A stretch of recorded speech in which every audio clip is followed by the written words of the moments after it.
বিএনপির ভারপ্রাপ্ত চেয়ারম্যান তারেক রহমানের ৩১ দফা বাস্তবায়নের লক্ষ্যে চাঁদপুর জেলা বিএনপির উদ্যোগে জনসভা অনুষ্ঠিত হয়েছে। সোমবার বিকাল ৩টায় হাসান আলী মাঠে এই জনসভা অনুষ্ঠিত হয়।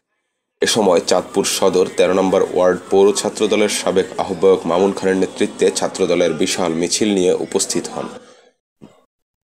চাঁদপুরের জেলা ও বিভিন্ন উপজেলা থেকে নেতাকর্মীরা মিছিল নিয়ে সমাবেশে উপস্থিত হন। চাঁদপুর হাসান আলী মাঠে হাজারো মানুষের ঢল। নির্বাচনের তারিখ ঘোষণার দাবি জানিয়ে বিএনপির ভাইস চেয়ারম্যান ও সাবেক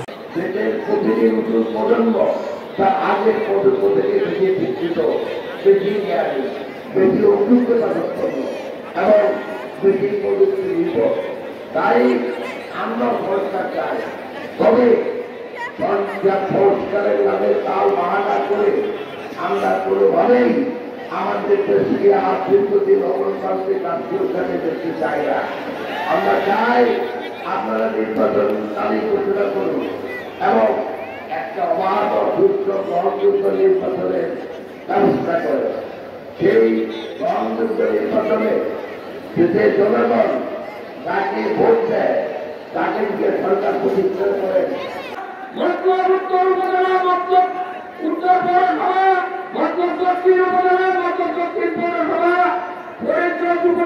মন্ত্রী আব্দুল আওয়াল মিন্টু বলেছেন, সংস্কারের নামে কোনো তালবাহানা চলবে না। আব্দুল আওয়াল মিন্টু বলেন, আমরা অচিরেই একটি অবাধ, সুষ্ঠু ও নিরপেক্ষ নির্বাচন চাই। সংস্কারের নামে কোনো তালবাহানা চলবে না।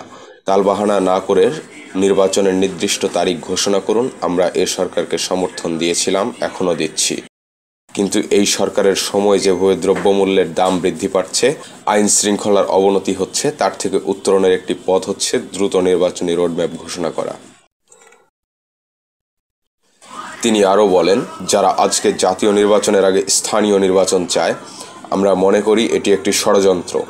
পাশাপাশি একটি কথা বলবো, আমাদের নিজেদের মধ্যে ঐক্য ধরে রাখতে হবে, নিজেদের মধ্যে বিভেদ করা যাবে না। অদূর ভবিষ্যতে যখন নির্বাচন হবে, তখন যেই মনোনয়ন পাক তাকে নির্বাচিত করতে হবে। সভায় বিশেষ অতিথি হিসেবে বক্তব্য রাখেন বিএনপির জাতীয় নির্বাহী কমিটি কুমিল্লা বিভাগীয় সহকারী সাংগঠনিক সম্পাদক হাজী মোস্তাক মিয়া, এলডিপি কেন্দ্রীয় নেতা আবু তাহের, বিএনপি প্রশিক্ষণ বিষয়ক সম্পাদক রাশেদা বেগম হীরা। এ সময় বক্তব্য রাখেন চাঁদপুর জেলা বিএনপির সভাপতি শেখ ফরিদ আহমেদ মানিক। আরও বক্তব্য রাখেন বিএনপির কেন্দ্রীয় নির্বাহী কমিটি ও জেলা বিএনপির নেতৃবৃন্দ। সভায় সভাপতিত্ব করেন চাঁদপুর জেলা বিএনপির সভাপতি শেখ ফরিদ আহমেদ মানিক, চাঁদপুর জেলা বিএনপির সাধারণ সম্পাদক অ্যাডভোকেট সেলিমুল্লাহ সেলিম, যুগ্ম সাধারণ সম্পাদক শাহজালাল মিশন।